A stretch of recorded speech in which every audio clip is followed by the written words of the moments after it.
Now, the Imo State Commissioner for Information, Barrister Emeka Felix, has tasked media practitioners in the state to ensure they verify information thoroughly before they publish or broadcast the news.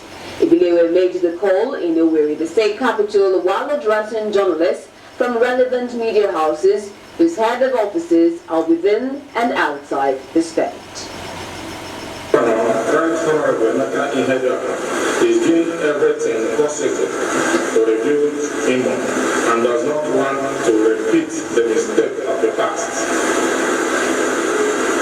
It is therefore the duty of the media here present as the watchdog of the society to inform those on the streets why they should support the Igbeneghu-led administration.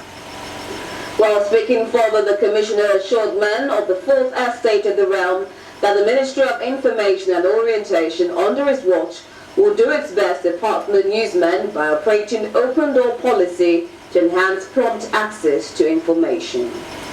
Recognition and reward is highest motivation for more good work.